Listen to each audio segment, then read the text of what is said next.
has to stay here, so I'm just asking the same of our panelists here. Welcome to this session, Music and Literature of the Vietnam War. I am Tuan Hoang, your moderator. And, just quickly, I just have a couple of shows to show. So we'll go in the order of the schedule, starting, with Jason Nguyen, known among many Vietnamese Americans to be an expert đơn bầu player. And Jason has done a bunch of things, including teaching part-time at Cerritos College in Orange County, Southern California. And his presentation will be South Vietnamese music before and after 75, building a comprehensive analytical framework. And I believe that he promises us that he will have some audio samples. Okay. And then right after Jason, we have Phu Vu, a doctoral student right here at Texas Tech University, musical reflection on 1975, right? And another comparative analysis of songs, this time from and South Vietnam. And then lastly, we shift gear to Nguyen, Professor Nguyen from University of Connecticut, and we shift gear from music to memoirs and fiction to literature, right? The love triangles, step families and adoption, the reunification of 1975 in post-war Vietnamese literature, right? So once again, we will just follow the order of that. And I do have one slide about about this. Okay, I had meant to bring some. Some toy musical instrument classroom, to this one is a way to keep time, because I have informed our panelists so they know, right? So about 10 minutes after their presentation, I don't have my musical instrument, so I will just use this to, so instead of like showing them thing, they will hear, and you will hear, so you will help me to keep them accountable, okay? So when you hear this, you should be at least half through, and if you're not half through yet, you should speed up, all right? And then, about 2 minutes before the end, I will have this. Okay, so once again, like to click, okay, and you know that, you should like get to your conclusion, all right? And if, if you are, I'll give you a grace, 15 seconds, over 20 minutes, and if you're not, then basically you're out of there, okay? So, all right, so with that in mind, I'd like to welcome to the podium the first speaker, Jason Nguyen. Please come on up, and please have Jason slideshow now. Ooh, I didn't get your...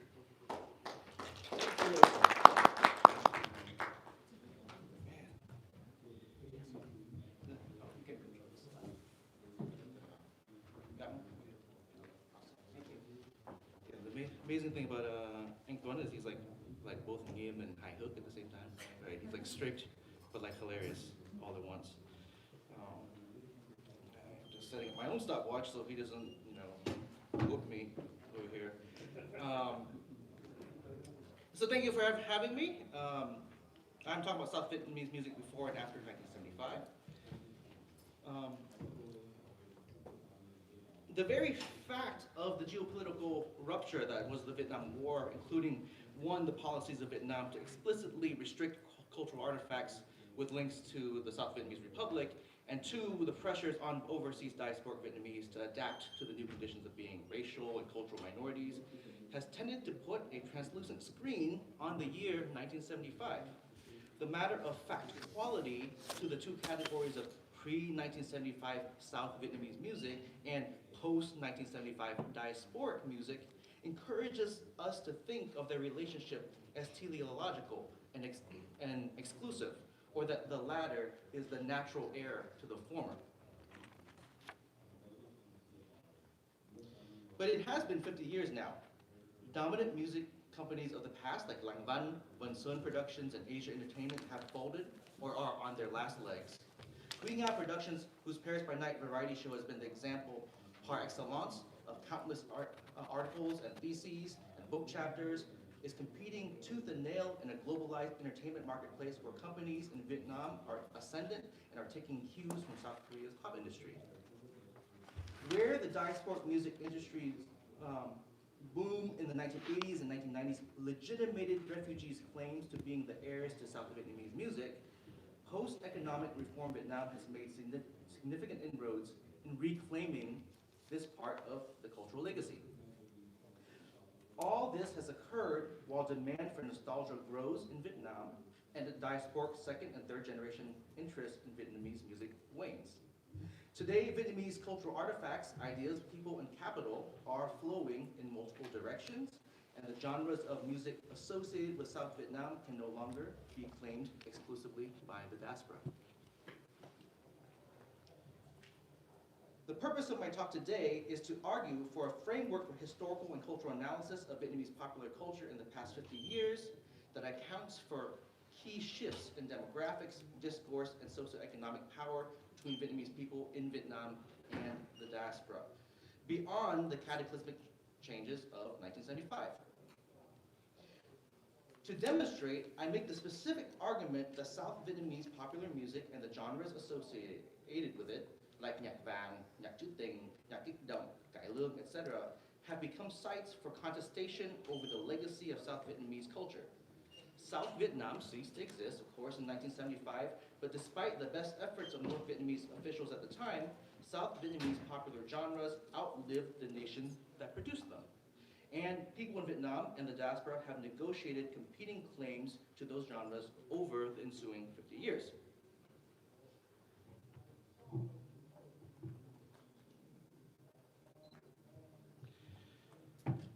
In Arjun Apatturai's Disjuncture and Difference in the Global Cultural Economy, he famously elaborated on the concept of globalization with his idea of various different scapes, which flowed in a disjunctive manner from one another. Quote, "The various flows we see are in what I elsewhere called relations of disjuncture. By this I mean the paths or vectors taken by these kinds of things, these different speeds, axes, points of origin and termination, and varied relationships to institutional structures in different regions, nations, or societies." This idea of disjunctive flow of people, resources, cultural artifacts, and ideas is important when considering the development of the Vietnamese diaspora and the cultural relationship between that diaspora and Vietnam. For example, while there were small numbers of Vietnamese living outside Vietnam before 1975, even the idea that there would be another place that was central to the production, transmission, and preservation of Vietnamese culture could not take shape until the fall of Saigon. Consequently, the fact that there would be millions of people living outside of Vietnam who considered themselves Vietnamese, but also emphatically not of the Vietnamese state, led to an initial diasporic configuration that did not follow a center-periphery relationship with Vietnam. If Vietnameseness in diaspora was necessarily unmoored from the nation-state system, then it had to re-anchor to other conceptualizations of identity, like an anti-communist ideology or the preservation of a lost cultural heritage. By and large, diasporic populations in the 70s and 80s understood themselves as refugees of a fallen South Vietnam. Consequently, much of the motivation for popular culture production in diaspora was, and in important ways continues to be, linked to a few ideas. One, the continuation of what made South Vietnam culturally unique. Two, the preservation of universally Vietnamese culture in an environment untainted by communism. And three, an expression of belonging both in terms of host countries, but also in terms of making a new place that could stand in for their Vietnam, pre-75 South Vietnam and its capital, Saigon.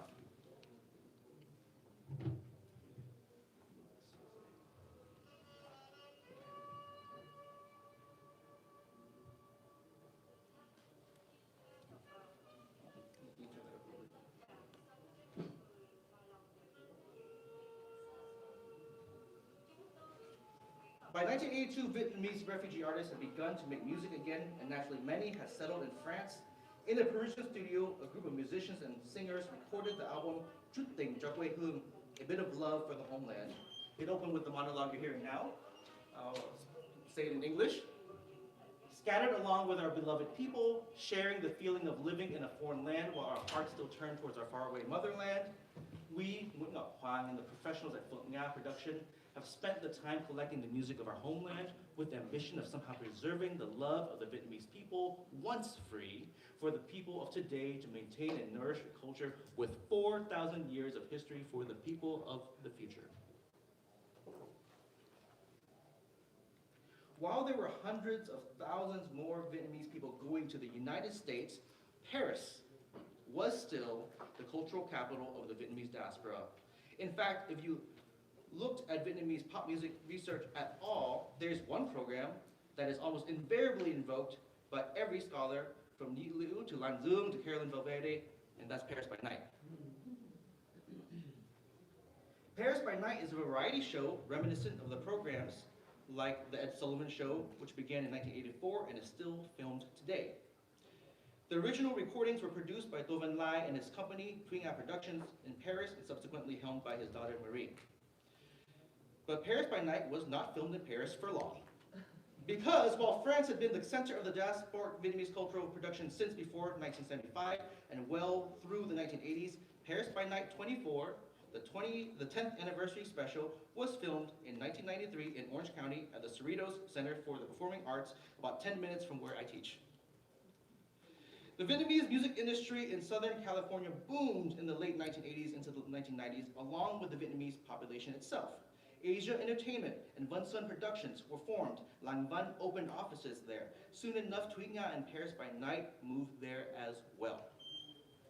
Orange County, California became a kind of cultural capital, the place where the most important pop media being consumed across the diaspora was being made, all beyond the control and in spite of quote-unquote communist Vietnam.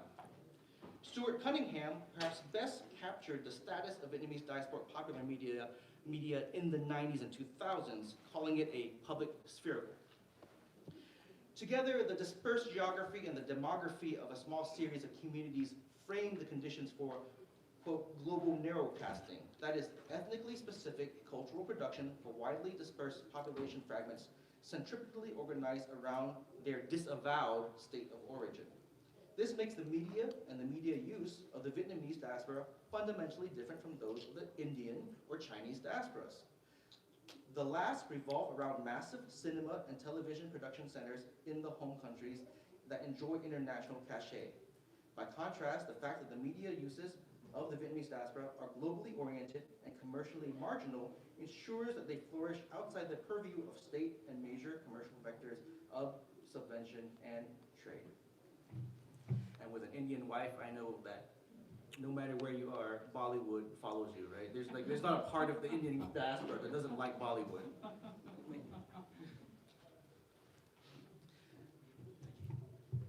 The diaspora was Vietnamese, but not oriented to Vietnam. It had its own ideological basis for existence, which precluded its art from being available to audiences in the homeland and for art from Vietnam to be available in the diaspora. However, 1975 is not the only relevant disjuncture, and there was a quantitative and qualitative tipping point in the cultural landscape in the late 1990s. In 1986, Vietnam introduced its Doi Mới economic policies. By 1995, Vietnam-US relations had normalized, and the orderly departure program was getting sunsetted. Vietnamese immigrants accepted as refugees crashed. But over the course of the next decade, they began to be replaced by immigrants who arrived through family ties. There were two relevant consequences. First, diasporic pop culture began to flow into Vietnam. Though it was technically banned, a black market for diasporic pop media flourished. Eventually, the hunger for this music, especially diasporic renderings of songs from pre-1975 South Vietnam, grew into an audience of nostalgic fans. After all, there were always more Southern Vietnamese in Vietnam after 1975 than refugees. As the market for Vietnamese music within the diaspora has waned, Vietnam itself has emerged as a natural audience.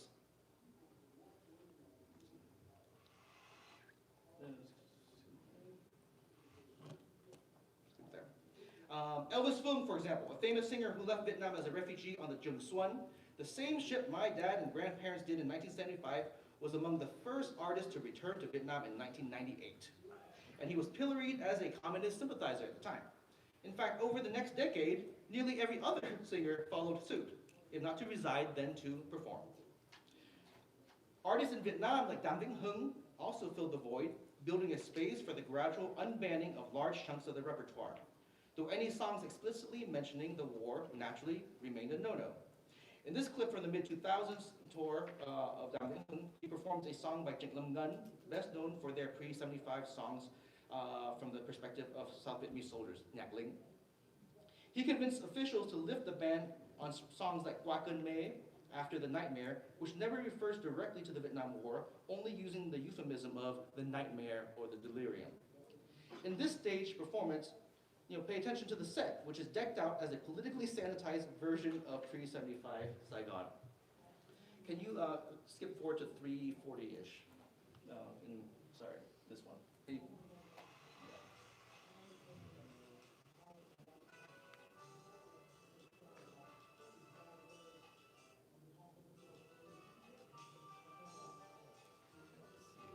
Is that something you skip? That's okay. Yeah. I think it'll still begin to show it. But if it doesn't, I'll kind of narrate a little bit. So, as he comes on the stage, this video is a meshing of two tour performances. In one of them, he's actually wearing like almost like a military uniform, like a casual Bordeaux kind of outfit, right? I don't know how else to call it. Khakis. And yes, so he'll come out here, and then behind him, this like fake South Vietnam, like fake Saigon, just like rises from behind him, and you can see like all these characters very symbolically are frozen in time, and then as he walks through them and talks to them, then they start to move and gesture and things.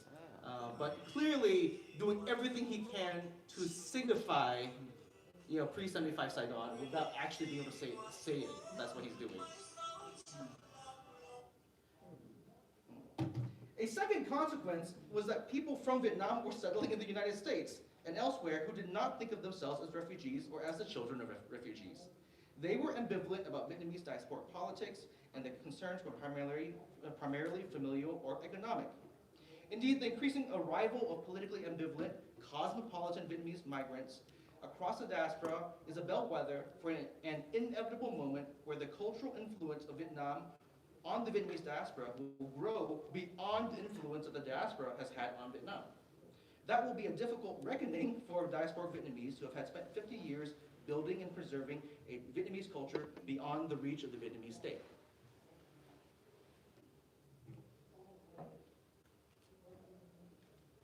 Ultimately, what I am positing in this framework is that times are changing, and what was a natural conceptualization of a pre-75 and post-75 world have grown outdated as clear disjunctures have continuously developed in the flow of people and popular culture between Vietnam and diasporic centers.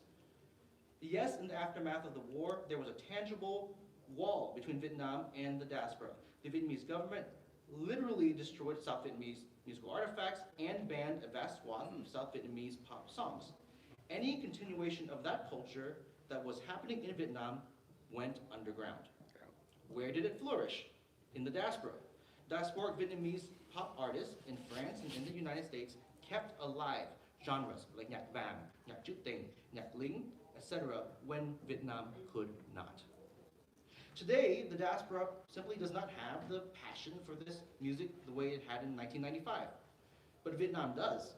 Since the 2000s, as Vietnam opened up to free markets and globalization, Vietnamese interest in South Vietnamese songs and culture has exploded in a so-called bolero wave, named after one of the favored rhythms in Nhạc Vàng, the Latin-derived bolero. Just this year, popular rapper Binz released the EP Kip Gum Ga, named after the song Kip Gum Ga, the fate of singers and musicians made famous in the pre-75 South by Thanh Nga. But Vietnam's newfound energy and passion for South Vietnamese culture is both a great blessing and a real source of friction for diasporic Vietnamese. Musicians and music companies that were going out of business in the US now have a lifeline, but they risk being called communists. At the same time, it's led to a real excavation of the past that runs right up to the edge of government censorship in Vietnam, but artists still can't cross the line. Trịnh Lâm Nguyen's Qua Cơn Mê is now free to be sung because it's ambiguous, but but Trịnh Lâm Ngun's other masterpiece, Một Mai Giã Từ Vũ Khí, Tomorrow, A Farewell to Arms. I think Tuan has written about it before. A much more visceral depiction of war's aftermath likely has no future in Vietnam.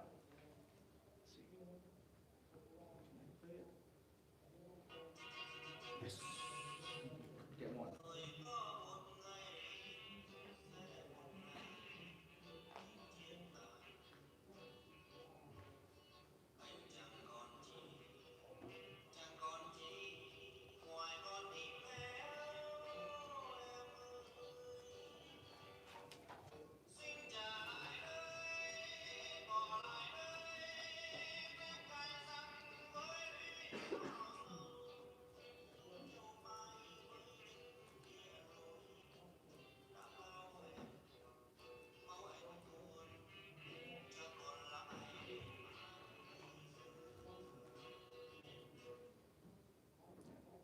Well, if one was going to play correctly, I'm glad it was this one. Vietnamese people everywhere have used these songs to reckon with the ghost of war. Actually, let's go back to this one. Reckon with the ghost of war, and they will surely continue to listen to them for the next 50 years. Consequently, there can be no singular heir to South Vietnamese music today, with artists in Vietnam and the diaspora contributing greatly to its continued preservation and performance, but limited in different ways by their socio-political and economic positions. As always, the story is complicated, but I hope this framework that I have laid out here provides a skeleton for reinterpreting that complication, to understand that 1975 did not mean the end of South Vietnamese music, neither in diaspora nor in Vietnam, and that the disjunctive flow of culture, people, and power have shifted that music's trajectories significantly beyond the pre- and post-75 paradigm. Thank you.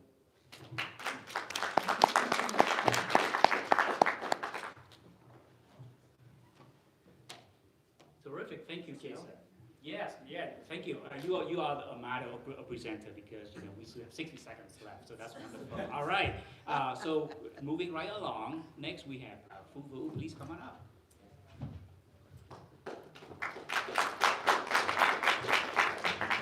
So good morning, everyone.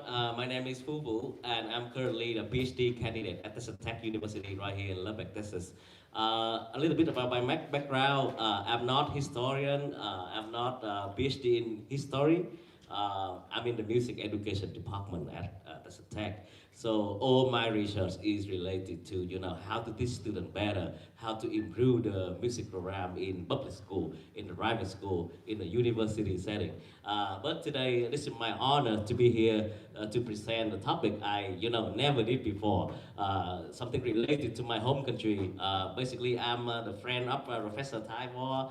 And I talked with him, and he say, hey, how about you come here and do a topic with us? I say, oh, okay, sure, I can do that.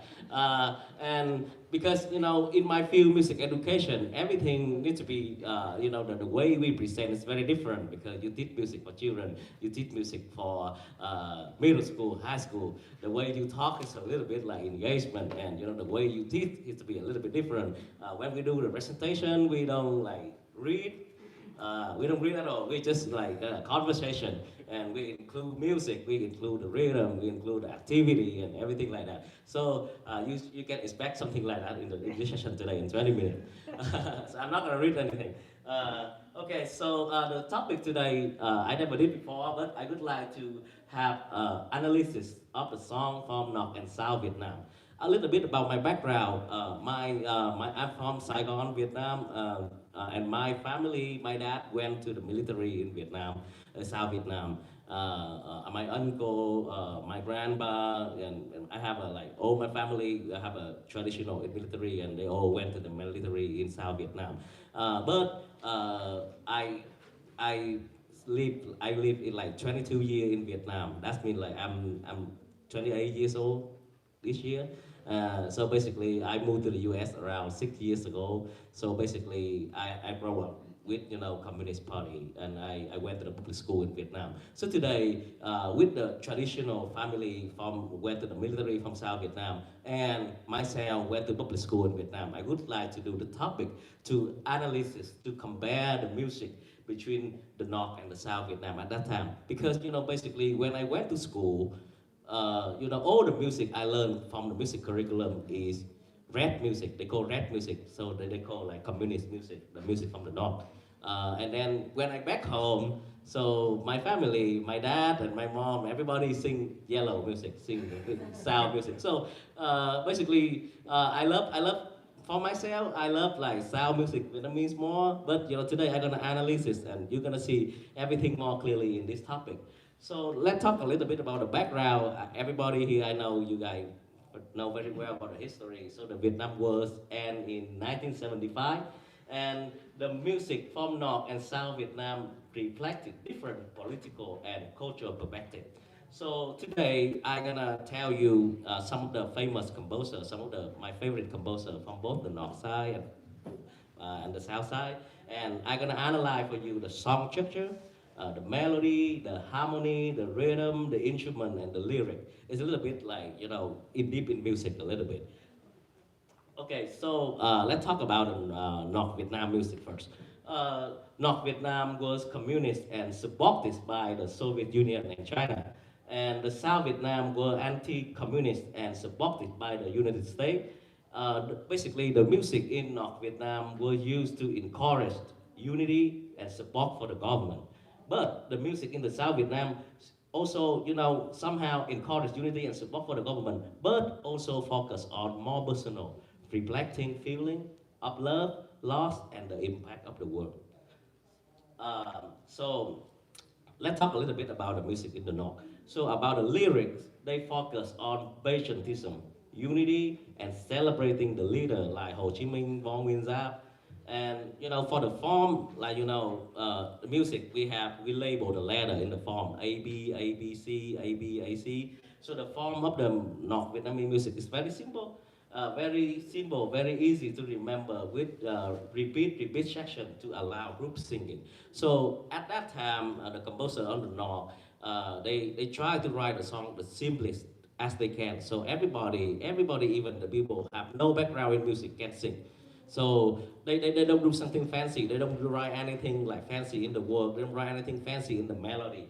And the melody, again, very simple and easy to sing along with, and often step by step without the lock lead. So if you know about music, so for example, the music, they try to write not very like, have a different leap from the low to the high.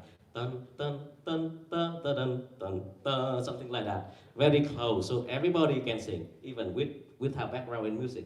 About the harmony, they use primary chord, they use happy sound ending, they use not very few complex chord. And the rhythm, steady, strong beat like marching, and making easy for everybody to sing together. And the instrument, they use like brass instrument, they use percussion instrument to write that song. This is some of my favorite composer, and I think they represent for the North Vietnam music at that time too. So we have a Pham Tuan, we have a Văn Cao, we have a Do Nguyen, we have a Hoang Vân, and we have a Trần Hoang. Okay, so in music education we have the interactive, like conversation. So do you know what is the name? For the first picture, what is the name of this guy? Phạm Tuyên. Pham Tuan? Yes, that's Pham Tuan. Yeah, very good. How about the second guy? Yeah, the second guy is Hoang Vân. Yeah, his name is Hoang Vân. For Pham Tuan, one of his famous songs we have like Như có Bác Hồ trong ngày vui đại thắng, and translate into Vietnamese English is "It feel like Uncle Ho is with us on the day of great victory." Yeah, you see the name already show what they want. Very straightforward. Don't go around. Hoang Vân, so come back here. Hoang Vân, họ kéo pháo, canon bu linh trần. Third one, Văn Cao, Thiên Quân Ca. This is Vietnam National Anthem, marching song. Trần Hoan, lời người đã đi, work of the one departing. This is Trần Hoan. So that is some of the guys like very famous at that time for the North. I'm gonna go to analyze some of the lyric in here. You see, like I'm gonna take the first song. Như có Bác Hồ trong ngày vui đại thắng. This is how they start the song. If I read in Vietnamese, như có Bác Hồ trong ngày vui đại thắng, lời Bác nay đã thành chiến thắng huy hoàng. It's like, it feel like Uncle Ho is with us on this joyful day of victory. His work have now become a glorious giant. You see, the lyric is very like straightforward, very like, focus on patriotism and, celebrate the successful of the leader. And for Văn Cao, Tiếng Quân Ca, this is Vietnam national, North Vietnam national anthem. We have đoàn quân Việt Nam đi chung lòng cứu quốc, bước chân dồn vang trên đường gập ghềnh xa. That's been the army of Vietnam marches, united in saving the nation, footsteps echoing on the distant route path. Yeah, so you see the lyric, it's very different. They focus on like war, they focus on like fighting. And this is my favorite part. I love Vietnamese sound, Vietnamese music. The lyric is more personal, about love, about a longing, and about a sadness. Also there's some composer in South Vietnam, they focus on, march about fighting too, but like most of them, they focus rather on personal, about love, about longing, about sadness. And the song often follow a pattern of verse and chorus on the section. The melody is more emotional with notes like gray note and wider drum in beat. And the harmonies, of course, like more complex, influenced by jazz and Western music.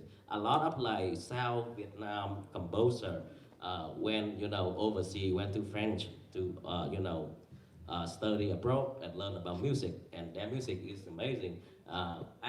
You see in here, I have my keyboard over here, so I have some demonstration for you guys in here. So the rhythm often slow, the rhythm like a bolero with the expressive tempo changes. And the instrument here is something different with the North, because the North Vietnam, they focus on marching instrument. They focus on marching. They focus on drum, brass instrument, and for the South Vietnam, focus on different instrument like guitar, piano, and drum, and bass, modern instrument. And this is some of the famous composer we have in here at the South Vietnam at that time. Like nhạc sĩ Trần Thiện Thanh, one of my favorites. Anh không chết đâu anh. You are not dead. That's it. Nhạc sĩ Trần Thiện Thanh, right here. Yes. And Trịnh Công Sơn, Mưa Hồng, Pink Rain. Yeah. Lam Phương, Thành phố buồn, Sad City. They have a lot of like famous songs, but I just represent one song in here and I translate in English so you can see. And Hoang Thi Thơ, Đường xưa lối cũ, Old Bad Familiar Trail. So in here, Trần Thiện Thanh, you see some of the lyrics he wrote in here. Anh không chết đâu anh chỉ về với vẻ mong con. Anh vẫn sống lang thang trong lòng muôn người biết yêu đời lính. Trong tim cô sinh viên hay buồn thường nhắc nhớ những chiến công, chuyện nước mắt ướt sân trường đại học, chuyện an riêng ăn riêng ăn. So you see the lyric in English, you are not dead, my brother. You just return to your mother, longing for her. You still live bodily in the heart of many who love in the life of soul leader. In the heart of a student girl, often sad, reminding of the heroic feast. Story of tears wetting the university yard. Story of you, just you, and only you. You see, the lyric in here focus like a story, focus on like very romantic. If you read it, it's somehow very romantic in here. And the second song, the song of Trịnh Công Sơn, Mưa Hồng in here, Vietnamese. Trời ươm nắng cho mây hồng, mây qua mau em nghiêng sầu, còn mưa xuống như hôm nào em đến thăm, mây âm thầm mang gió lên. The sky nurtured the sun for the pink cloud. The cloud passed quickly as you lean in sorrow, and rainfall as it did when you came to visit. The cloud silently carried the wind up. So you see, if I translate in English, you can see the lyric is different. The lyric is focused on romantic focus. They still represent the world in there, but they focus on the love in the world, the sadness in the world. So I'm gonna try to a little bit sing the song in here, so you can hear the melody with my piano over here. So.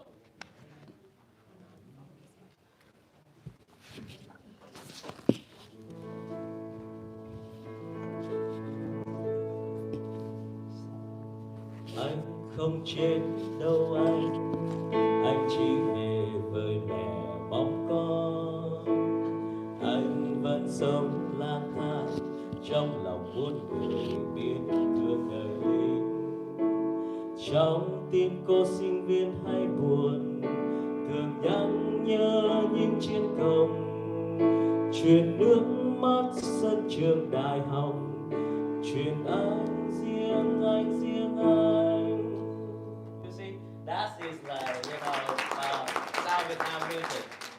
sing the second song, Mưa Hồng, one of my favorite songs. Trời ươm nắng cho mây hồng, mây qua mau em nghiêng sâu, còn mưa xuống như hôm nào em ghé thăm, mây âm thầm mang gió đến. Yeah, if you know about piano, if you learn instrument, you see the South Vietnamese music, the chord is very complex. Like trời ươm nắng chi major cho mây hồng, C major, trời qua mau C minor, W so, and then the chord they change a lot of chord. And you know, back then the Vietnamese is influenced from jazz, is influenced from Western music a lot. And the music from the North at that time they focus on you know, Bayesianism. They focus on the world, so the music is very simple, like.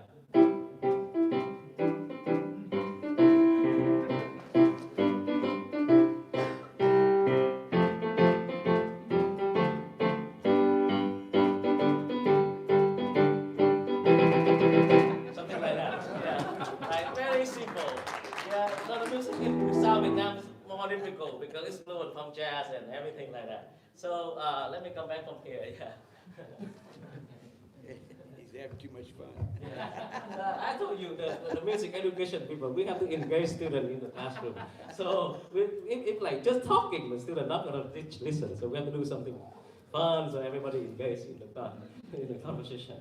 So at the end, I just say like the music from the North and the South Vietnam reflect two different worldviews shaped by their political system and foreign alliances. So the North Vietnam music was a tool for unity again, you know, with the simple martialized song, that's a both community idea and leader. And the South Vietnam music was more emotional, you know, more focused on individual, expect the personal loss, love, and the impact of the world.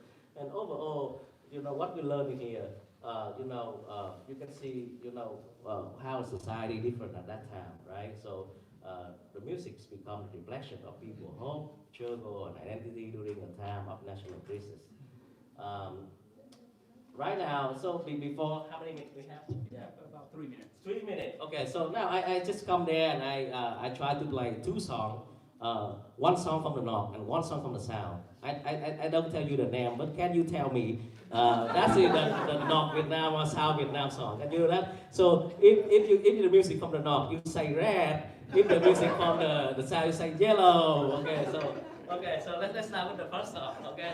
I have been to many conferences, but this is the first time that I see, you know, audience participation. And I'm doing a selfie too.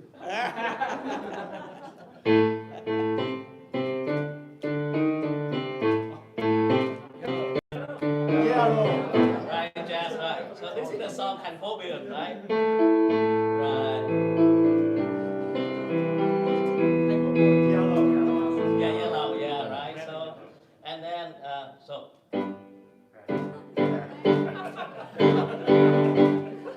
Yeah.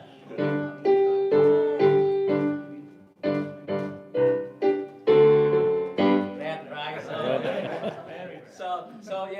So that's in my bubble here. So even you don't know the song, but when you hear the material, when you hear the lyric, when you hear the melody, you can identify where is the South Vietnam music and where is the North Vietnam music. Okay, that's it. Thank you so much.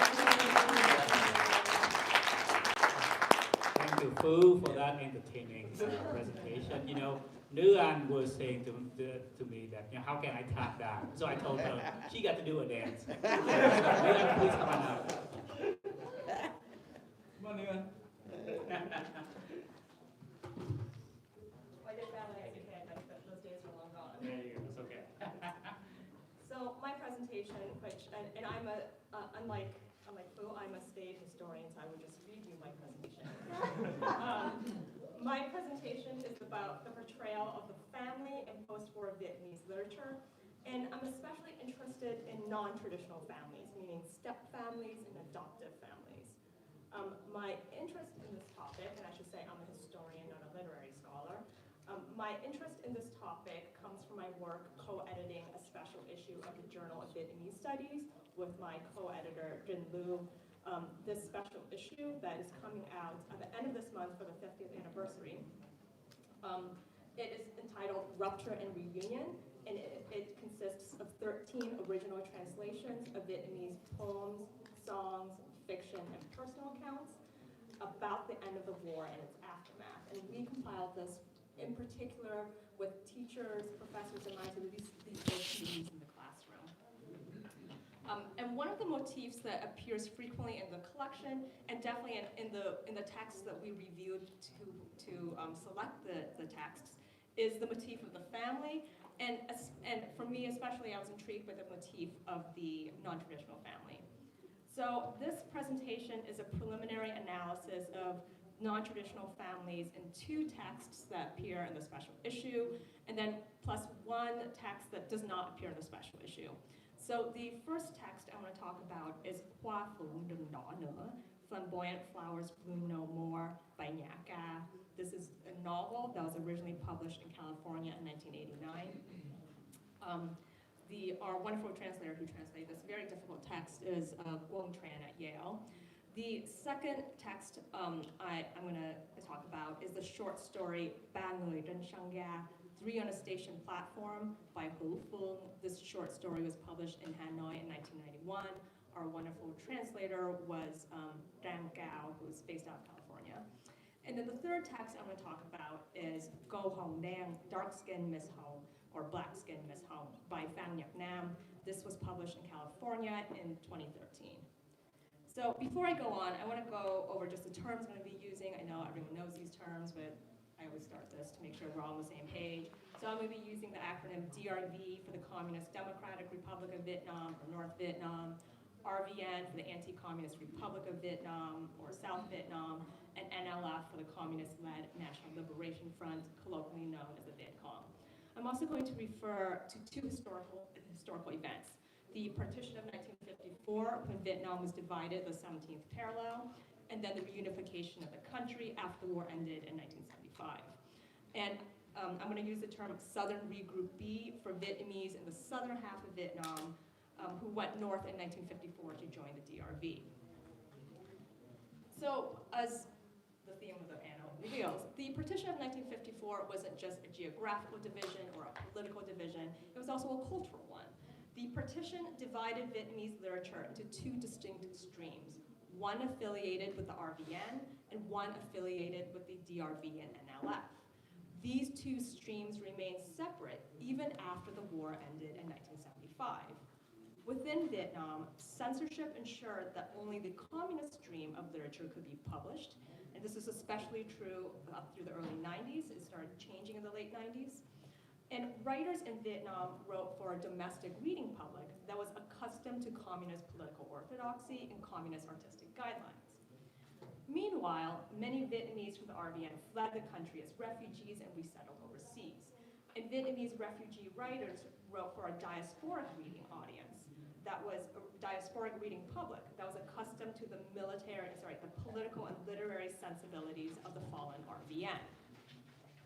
The authors I'll be discussing sided with different Vietnamese belligerents during the war and therefore contributed to different streams of Vietnamese literature. And in each of these 3 texts that I've chosen, the non-traditional family plays a central role and can be read as a metaphor for the Vietnamese nation. And I want to pause here and say there were many non-traditional families that were created by the war, so there's also a real-life human experience here, but I'm a little bit more interested in its literary representation in this presentation. So in these texts, these non-traditional families are created by partition and war, and national reunification creates new stress and strains for these families rather than uniting them or reconciling them. Thus, these families are a metaphor for a divided and unreconciled Vietnamese nation, or a not fully reunified Vietnamese nation. So the first text I'm going to talk about is Nha Ca's novel, Flamboyant Flowers Bloom No More. Nha Ca was one of the most successful and famous writers in the RVN.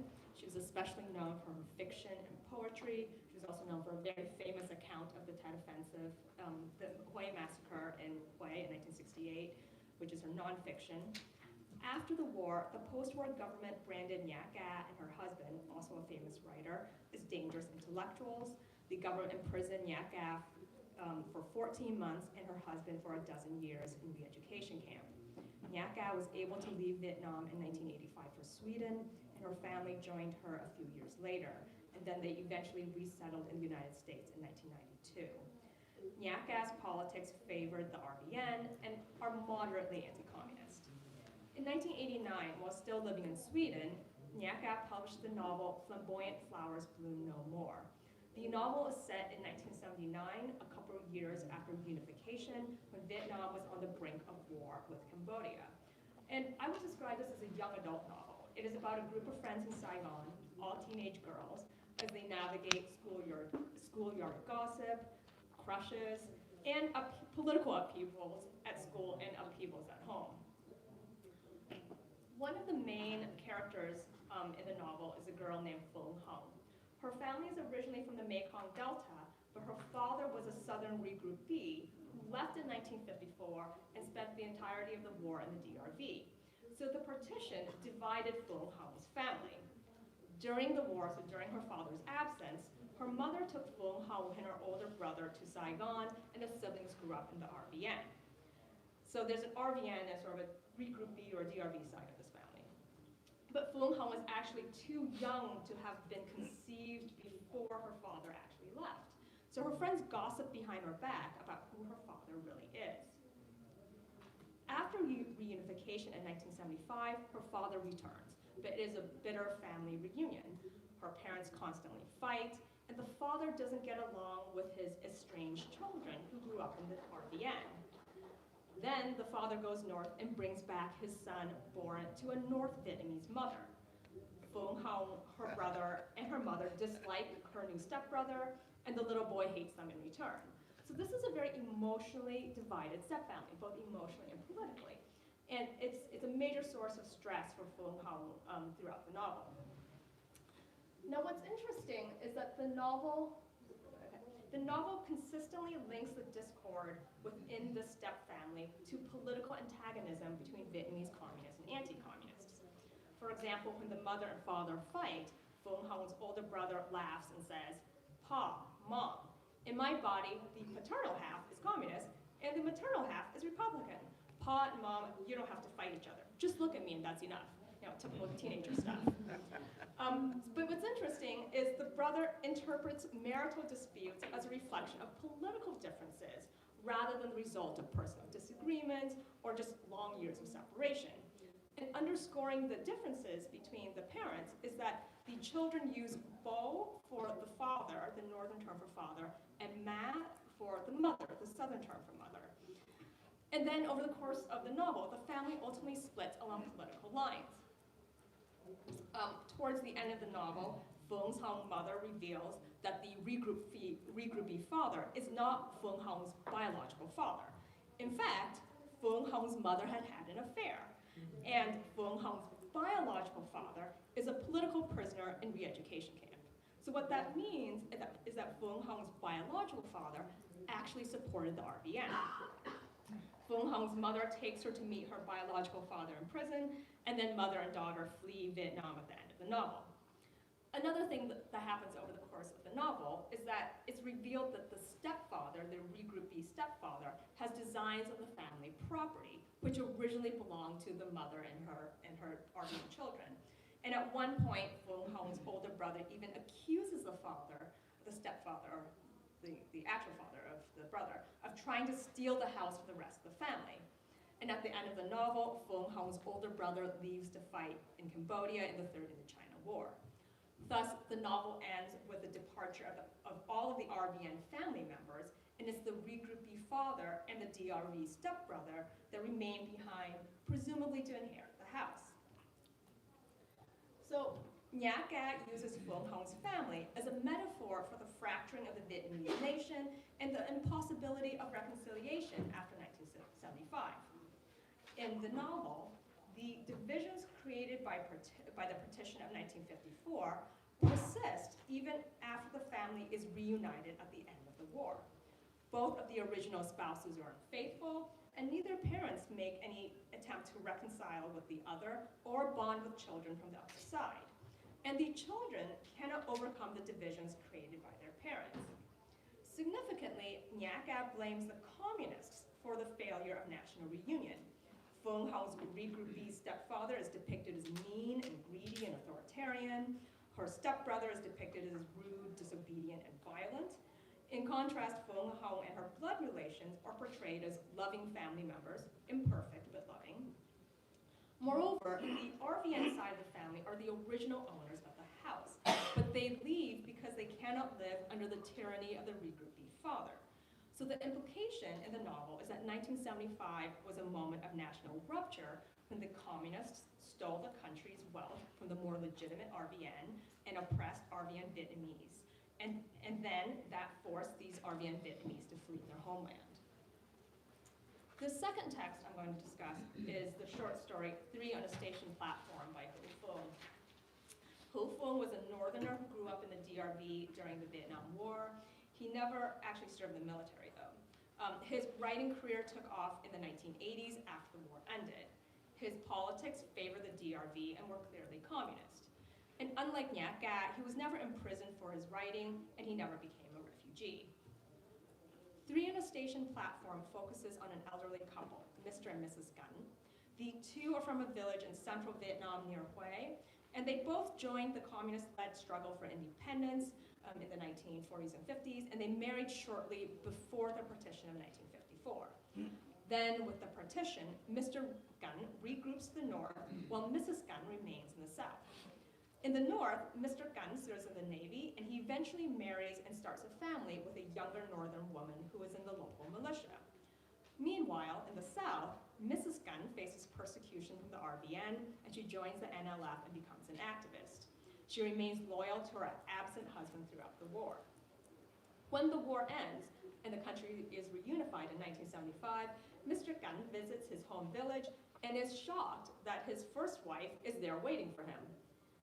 His second wife urges him to return to his first wife, and so he does, and he brings along his daughter from his second wife. Mrs. Gunn accepts the child, but the love triangle makes for a troubled marriage because Mr. Gunn is still in love with his other wife. And things come to a head when the other wife pays a visit. At the end of the story, the three of them are at a train station waiting for the younger wife to return to the north from her after visiting, and Mrs. Gunn suddenly has a change of heart and lets her husband leave with the other wife. But as a consolation, the stepdaughter stays behind and cares for Mrs. Gunn in her old age. A key difference between Nha Ca's novel and Ho Phuong's short story is that the family in Ho Phuong's short story is politically and emotionally united. For the most part, Mr. and Mrs. Gunn and the younger wife all share the same commitment to the communist revolution, and it's the foundation of both marriages. Additionally, the original couple still feel affection for each other, and Mrs. Gunn comes to love her stepdaughter. Nevertheless, Ho Phuong's short story seems to suggest that the national reunification in 1975 could be deeply disappointing, even for Vietnamese on the winning side. Mrs. Gunn's sacrifices and fidelity are never adequately rewarded, and reunification did not bring about the happy reunion with her husband that she dreamed of.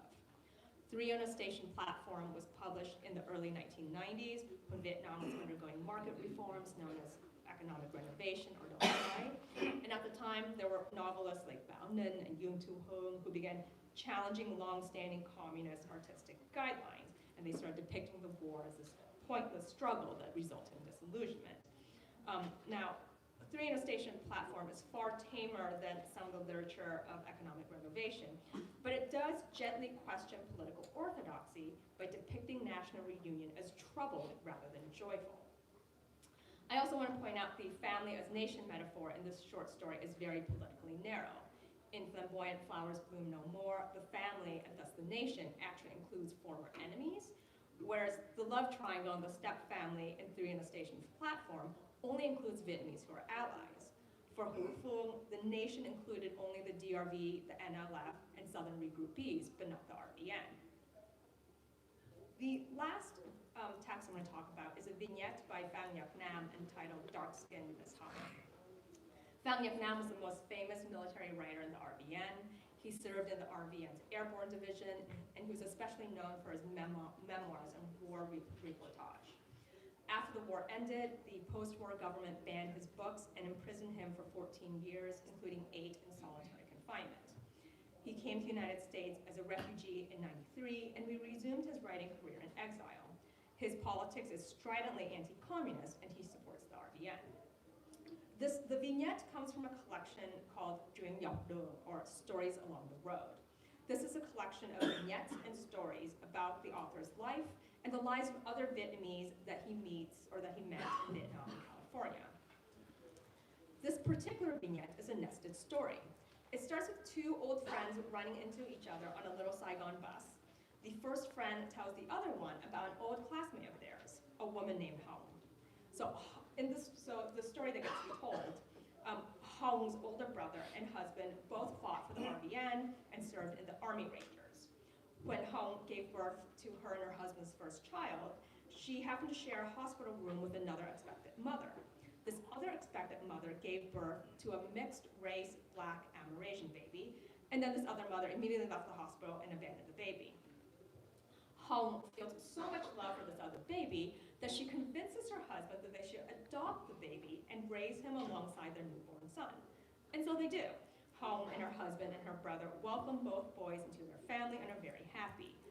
But neighbors and friends gossip that Hoang cheated on her husband and gave birth to two sons to different fathers, a biologically pretty amazing feat. Hoang becomes known as dark-skinned Miss Hoang, or Black Miss Hoang, because she has a Black child.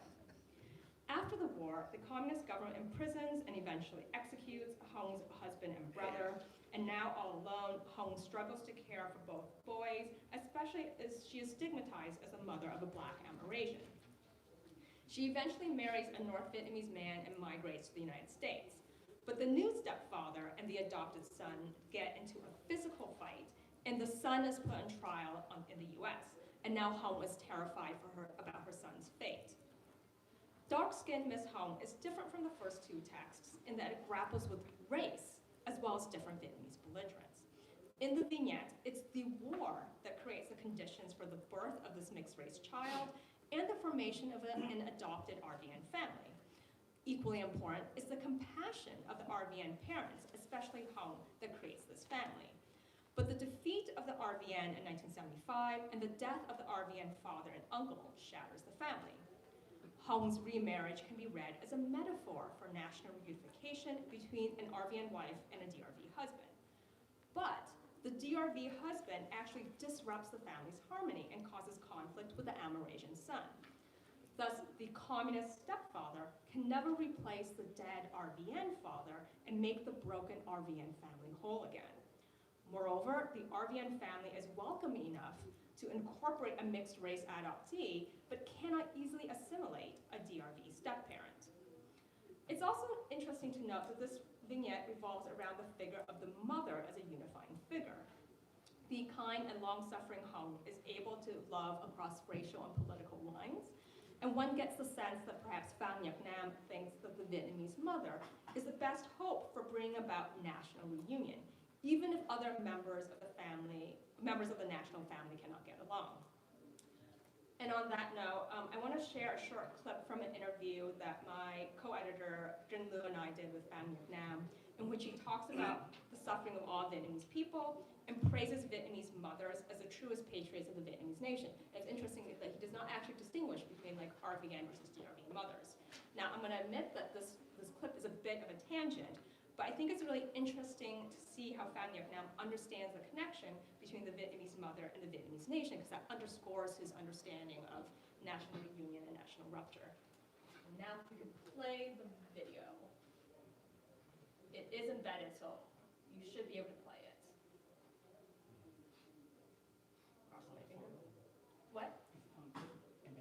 It's embedded in the PowerPoint.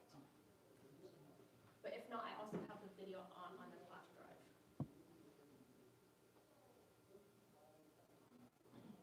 Okay, it's playing, I think.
Yeah, so this is great. Thank you, Nguyen. Thank you to Fu and Jason as well. We have an opportunity here, obviously, for questions. And so I just have two requests. First of all, please come up to the microphone up here. Not only it helps all of us up here to hear what you are asking or saying, but also it's for the purpose of recording as well. Okay, because the videos will be available obviously after the conference, for anyone to access and watch. So please, line up if you have any question. And then my second request, right, is just to keep it within 90 seconds, if possible, because we want as many people possibly to ask. So please continue. Please begin. All right, thank you. And this is an excellent presentation. But my question, provide a little bit of a background. I grew up second generation. My parents immigrated 2 days before the end of the conflict, and I was born in Arlington, Texas. And I remember growing up, and the local Vietnamese musical store was called Pepperdine in that area. And I remember there was different genres of Vietnamese music. I remember Hoang, Elvis Vuong, and of course the Cải Lương genre. But my group considered that to be old people music. In fact, my group was more Dalina and Linda Tang Dai. And so I was wondering where the new wave group fits in your spectrum of Vietnamese music and what the legacy of that may be. Yes. Hello?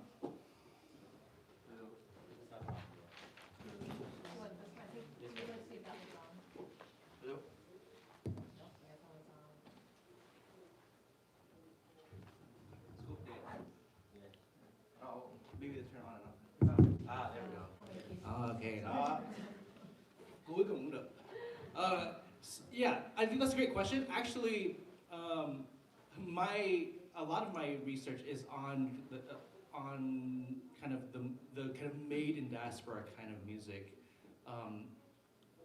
and I think one thing that we have to remember is that a lot of youth was cut off in '75, right? If you look at anyone who's familiar with the kind of records and tapes that came out right before the end of '75, you might be familiar with like the Shotgun series, or a couple other ones. I think there's a Bang Nhạc Trẻ, and there's bands like Hoang and others and there are all these that right there, right up until the end, right up until like that spring, right? They're releasing music for young people. And they're going, they're going out and playing live music for young people right until that month, right? And all of a sudden it's gone. Like the people who are making that music, the ones who get to France can get to France. Everyone else is, just finding whatever way they can get out. And they don't get together for at least 5 years, usually like a decade afterwards, right? Like to reform the kind of bands that they were making at that time. Hoang is one of my favorite bands. So there was a band right there at the end.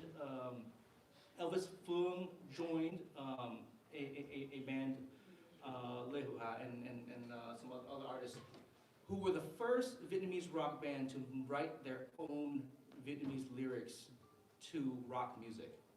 They were basically like the Vietnamese Beatles, and they had just released an album, and then they broke up. They broke up because everyone went in different directions. The ones who stayed behind, some of them ended up in re-education camps. Elvis Vuong made it out, but then it was just him, right? And so some of the other artists who stayed in Vietnam managed to restart composing careers, music careers. But the drummer from that group, I recently saw him, just destitute completely. So all that is to say, one, that's not directly answering your question, but to say that the reason that they say Thế Trẻ and then say Nhạc Trẻ and all these things, Nhạc Kích Động, all those things is and treat it as if it was their youth, and Hoang is 50 years old and dancing on the stage, right?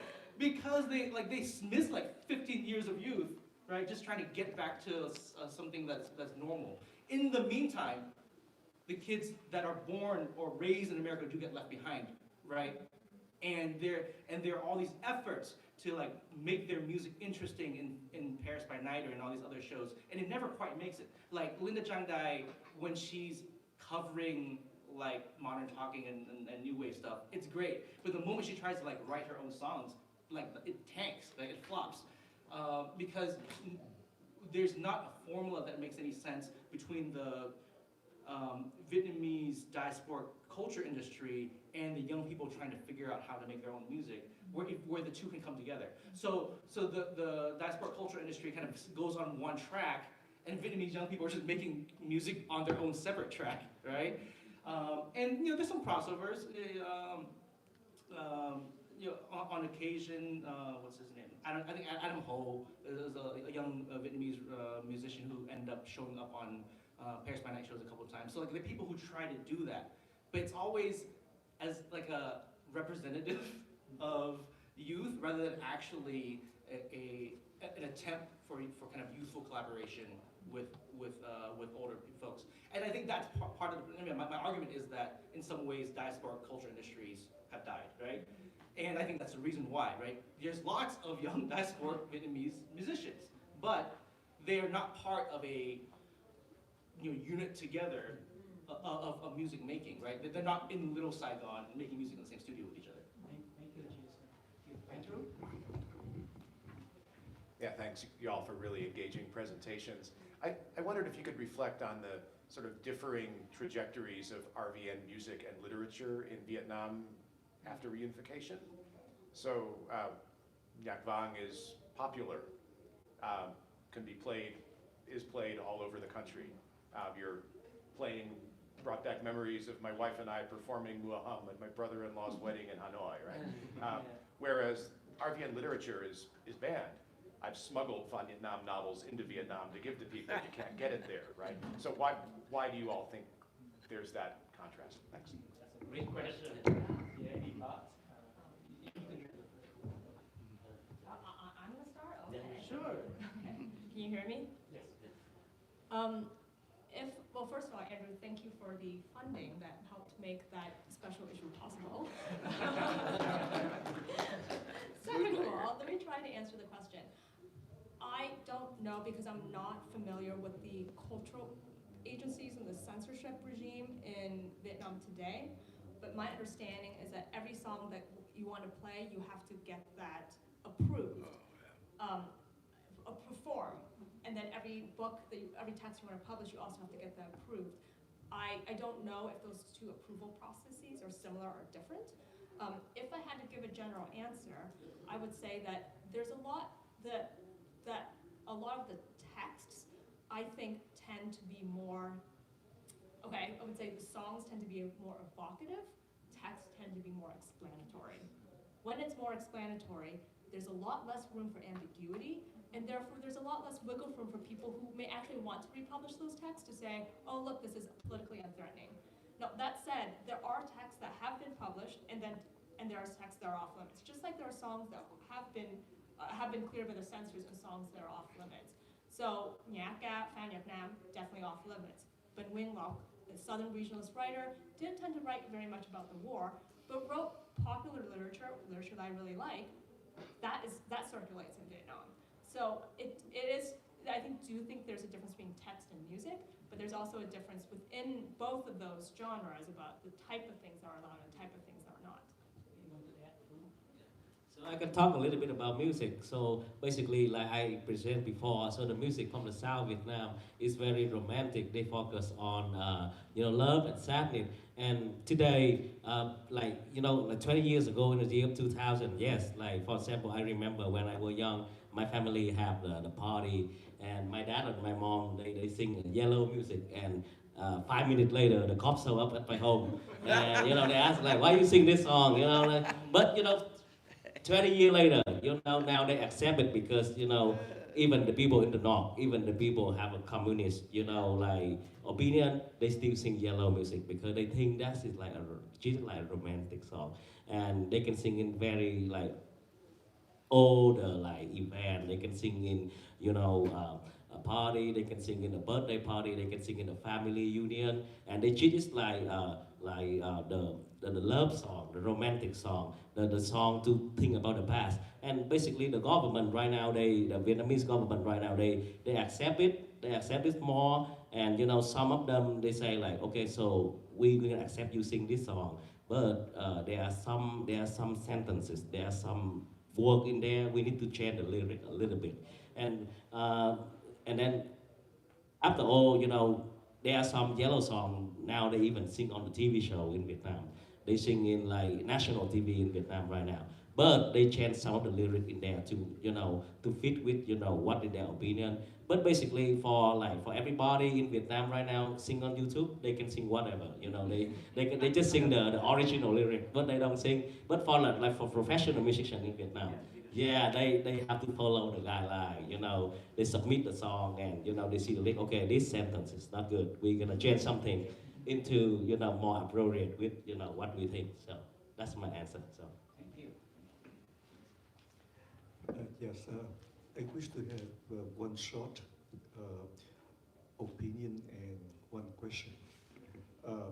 First, I appreciate the analysis and comparison of the music of North and South Vietnam before 75 and after 75. But one thing that I have not heard mentioned in your presentation is after 75, particularly to the Vietnamese refugees from the South. Besides the personal romantic music, as always, there is another type of music that is expressing their missing home and the pain of separation, but also more particularly, you can see the music of the Vietnamese refugee, or I can say abroad Vietnamese community is more, we now more oriented more on the bravery history, Hoang ca xỉu Việt, for example, and also the music of we call nhạc đấu tranh. Something like that. Why is not included in your presentation? Because those kind of music, we can know that here, the music composer and singer didn't die. He's also pretty well known with that kind of music. This is just my comment. My question is follow up with the previous question. Can you explain in the term of music appreciation why the music of South Vietnam, it was forbidden by the North Vietnam when they occupied Vietnam in 75. But 20 years later, people in both North and South come back and they love the music of South Vietnam, even during the war. I met some young generation Vietnamese. They was born after 75, but they sing nhạc vàng before 75. Even some music they praise for the Vietnamese South soldiers. So can you tell us what is the factor that the South Vietnamese music during the wartime is still everlasting? Yeah, thank you so much for your question. Thank you so much for your comment too. I really appreciate your comment, and what you share is very true about it. In my presentation, I quickly said that the mainstream of the music focus on romantic about the sadness, but also in both sides, even from the north at that time, they still have people differently. You know, like in the north, there's some musicians they write in love. In the south, there's some still musicians they write on fighting song to celebrate the world to fighting in the world. And yes, for your question, why the yellow music, why still continue to going on nowadays? Like because you see, because the sound music again in Vietnam is very complex. It's very rich in the harmony. It's very rich in the melody, and it's very easy to fit in even the entertainment and music industry, and even in the today world. Because today the peace, when we're having peace right now, so everybody not don't want to talk about, still want to talk about the world, but don't want to sing any fight music. Don't, for example, if you go to the wedding, you don't want to sing a marching song, right? But you can sing yellow music. You can sing like thành phố buồn nhớ không em. You just very smooth. It can be in the wedding. There are some people sing that in the wedding in Vietnam. Yeah, it's still, yeah. Believe me, I've been there. Yeah. So there's some people, because they don't know any song, so that's the only song they can sing, so they can sing. So, but the Vietnamese music, because they focus on Western music, they focus on bolero, they focus on drumba, they focus on Western harmonize. So this is very easy to fit into their world, yeah, into their world, and and the lyric, like again, it's more meaningful. It's more meaningful. It forward to the country, it forward to the love. It's very fit with today's society. And in the music of the north nowadays, like nobody gonna chanting, nobody gonna like holding the gun or something like that anymore in in the lyric or something like that. So I think because the music of the music of South Vietnam more fit with today's society. Yeah, and even today, even some people with like communist view, they still sing yellow music, and I think it's going to be continue going on forever. Yeah. So I actually think a different way of posing that question is to turn it around. Would red music ever have been popular if it was not backed by a military or the government? Would people of their own free will listen to red music and create red music? Would there have been a private music industry, or is red music something that is only possible when you basically have a command economy that controls cultural production? So I think maybe a different way of asking it is that, has red music ever have a popular life of its own that it could sustain itself economically? Vin, question? Yes, I was gonna sort of bounce off on that last comment as well, and also sort of a shameless plug. I did write a very extensive article about this and the sort of polarity, and also a book chapter related to sort of Vietnamese nationalism abroad and Nhạc Vàng. And so in my argument, the point here is that with this shifting polarity, of course, it has to do with the diaspora, but the sort of re-entry into Vietnam was both in the black market, but also on a commercial level. Because of my framework, which was the re-aestheticization of the sort of political project, which has sort of like it dissipated. And on the other hand, it's just like the music is just good, like people actually want to sing the music, right? That's like, you can't forego those things. But there is this notion that somehow this music can't that it can no longer have any sort of political thrust because it has been so shifted. So a lot of the performances in Vietnam, like they have changed the actual lyrics, and they no longer, like people are not gonna listen to like Can Ly and then go on the streets and march. And the Vietnamese government knows that very well. And so it's commercially viable, it's been depoliticized, and so you can say that it's political, but is it really political if people are singing at a wedding? Right? So that's the sort of framework that I'm working with. And I'm wondering if, like for your framework, you're saying we're moving towards theorizing a framework and so on. And I'm wondering if that framework is just still this other sort of like thesis, antithesis, and sort of synthesis kind of thing, because it is a sort of global movement, right? And this globality with a lot of the kids, they're born after, not just 75, they're born after 2000, right? So they actually have no context for this. And so for a lot of them, it's just the reappropriation of an aesthetic. And frankly, it's so depoliticized that it's actually just cool and kitschy now. It's the same banner to me as Indo chic. So I would like to hear more about this framework. Yeah, I think what I'm focused on is the fact that that it's not just the young people at the same time, right? At any given moment, you have multiple actors and parties at work, and they're all in separate projects related to that thing, right? So you have, say, Đàm Vĩnh Hưng singing a nhạc vàng song. Đàm Vĩnh Hưng sings that song because his dad was in the South Vietnamese military, right?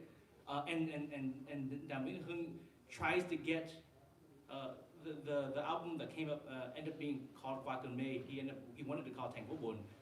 The government would not let him call it Thành Phố Buồn that year. It was like, I think it was 2005 or something. There is, regardless of the kitschiness and kind of aestheticization and depoliticization on the level of the current youth generation, which I agree with you on, I think there are still an underlying fear and pressure to keep that up, right? And there's always a possibility of repoliticization, and also songs that will not ever be depoliticized because they are explicitly about war, right? So that was why I ended with my Vũ khí. There's no way that song. I mean, that song.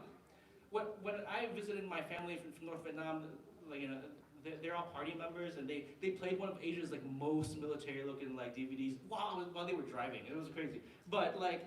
So yes, there's definitely a depoliticization of the music, and like it's the force of it doing anything in Vietnam, right? But like you will never hear Mai Zat Từ Vũ khí sung publicly in a commercial performance, period. That means that if that song matters to you, or to answer, you know, then there's a question of who maintains that archive, right? And that's what my question of kind of building up this framework is like to think of the actors involved and the archives that they are maintaining, and that those archives in Vietnam and in the diaspora are not equivalent, even though it seems like, oh, there's a bolero wave in Vietnam, they all love nhạc vàng. The love of nhạc vàng is unequal, access is unequal, and we have to consider those things. So that's all.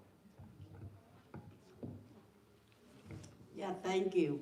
I have no question, but I have something to share. I born 1949 and from Quảng Nam. And so from 1949 to 1960, well, 55, my family and all my neighbor, everybody joined the Vietnam, fought against the French.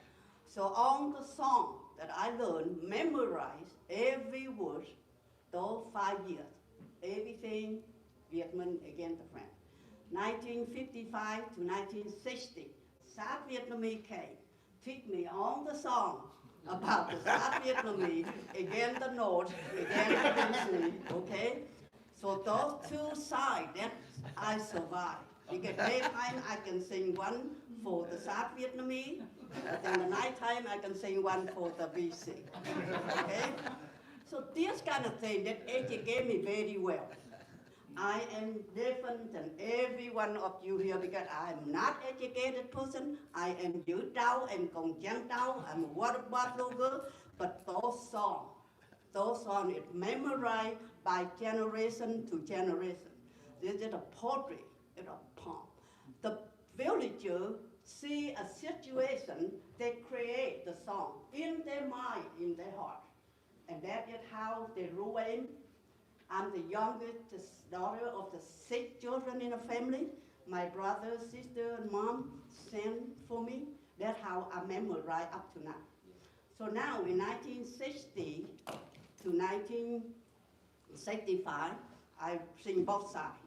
In 65, I left the village and went to Saigon. I only can sing it in secrets. In 1970, I came to the U.S. Yeah, welcome I'm back. free to sing. I'm the only one in listening. Anyhow, I can share with you. My mother is a professional Hoang. Okay. All my 3 sisters, professional hò ca hát, right? Okay. So I can do ngâm thơ, vọng cổ, hò khoan, đối đốc, bài tròi, sau này, bùi giám. all of this, it taught me who I am today. Yeah. I did not learn from any class. I did not take it from anybody, but I take from people's hearts and people's mind. And so what I really want to share today is this. This song to me, I have shared with many universities for the last 30, 40 years. But the time for me to publish it, because I have about 200 songs on poetry, all sides. Oh, say. And I want to have you use this in your classroom to teach the younger, those here that are ancestors, to again the Chinese, again the French, again the American, again the whoever steps their foot in the land.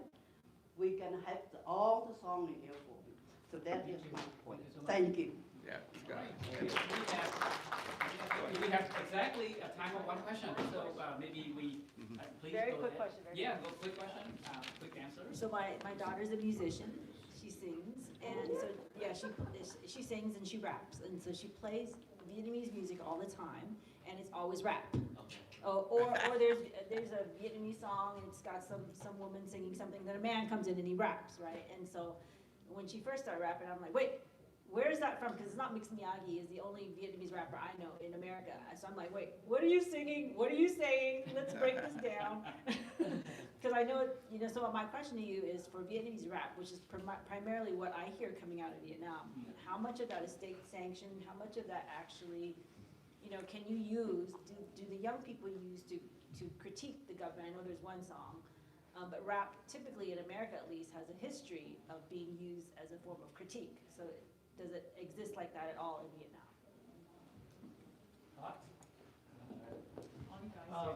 Yes and no.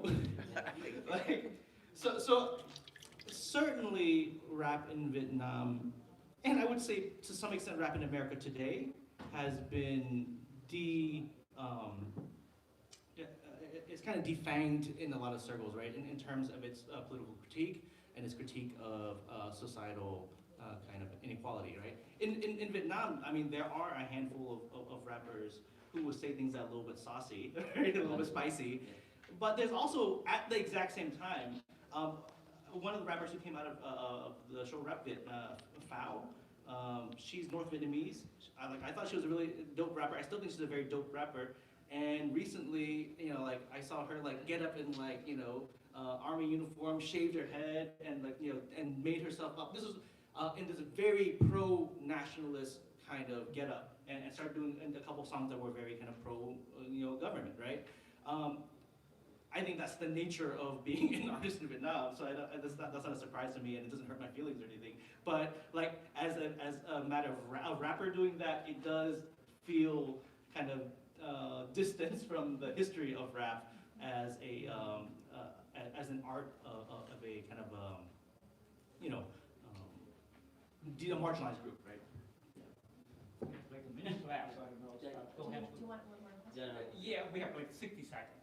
So Yeah. would you like to make a Just very quick, I just want to add something you not mentioned in your presentation about the South Vietnam music camp. You say about before 1975, after 1975. But I think that it's one very interesting music you don't mention is the music for the people of South Vietnam stay in the country. Yeah. But they separately, they just have some very beautiful music to tell about how they lost their country, they miss their friend in the foreign country. Something like Nguyễn Tuan, he have a song like yêu em lửa đỏ thiếu tha, yêu em địa ngục than cho. Rồi something like Duy Trác, he's the singer, right? But he have very very nice song during the time he was in the prison. So I just mentioned that you can add it to the future. Thank you. No, that is a great point. Thank you so much. We just have so many multiplicity, right, of post-war music. Well, it is lunchtime, and so please join me in thanking the